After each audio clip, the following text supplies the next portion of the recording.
میرا نام professor doctor Saqib صدیق، میں گائنیکالوجسٹ اور انفرٹیلیٹی IVF اسپیشلسٹ ہوں۔ آج ہم جو پروگرام کریں گے وہ پولیسسٹک اووریز کے حوالے سے ہے، اور پولیسسٹک اووریز میں خواتین کے چہرے پہ بال آتے ہیں اور ان کے جو ایام ہیں، جو پیریڈز ہیں، وہ ڈسٹرب ہو جاتے ہیں۔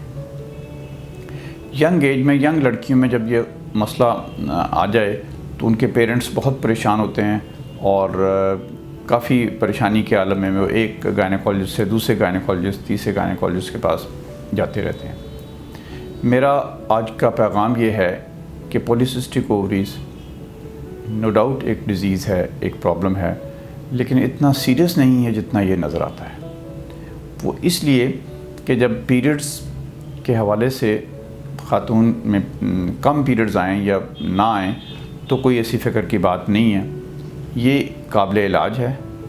پیریڈز نہ آنے کی وجہ سے ایگز جو ہے نا وہ پراپرلی نہیں بنتے، وہ میچور نہیں ہوتے، اور اس کا علاج شادی کے بعد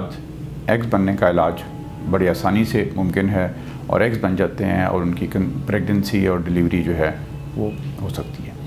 دوسرے الفاظ میں میں یہ کہنا چاہتا ہوں کہ پولیسسٹک اووریز کی جو خواتین ہیں ان کے ہاں بچے پیدا ہو سکتے ہیں،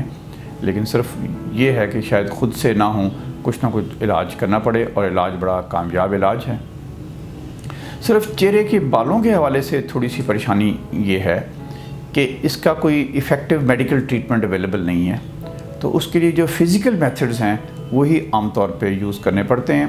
جن میں سے سب سے جو پاپولر اور کامن ہے وہ لیزر جو ہے اس کے حوالے سے ہے۔ باقی شیونگ، ویکسنگ وہ بھی کی جا سکتی ہے، لیکن ادروائز یہ کوئی ایسی سیریس بیماری نہیں ہے۔ یہ بیماری خواتین کو یہ پولیسسٹک اووریز ہوں،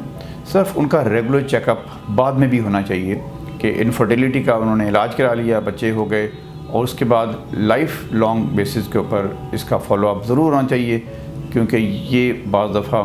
پیریڈز بہت لمبے عرصے کے لیے اگر پیریڈز رکے رہیں تو جو بچے دانی کی لائننگ ہے، جس کو انڈومیٹریم کہتے ہیں، وہ بہت تھک ہو جاتی ہے، اور اس میں مسئلے مسائل، پیچیدگیاں اور سم ٹائمز کینسر تک نوبت پہنچ سکتی ہے۔ تو اس کینسر کے لفظ سے بھی ڈرنے کی ضرورت نہیں ہے، صرف اس بات کا خیال رکھیں کہ ریگولر چیک اپ کرائیں، اور ہر 3 ماہ کے بعد جو ہے میڈیسن لے کے پیریڈ ضرور آ جانے چاہیے، تاکہ جو پرانی جو لائننگ ہے وہ فلش ہو جائے اور اس کی جگہ نئی لائننگ جو ہے وہ آ جائے۔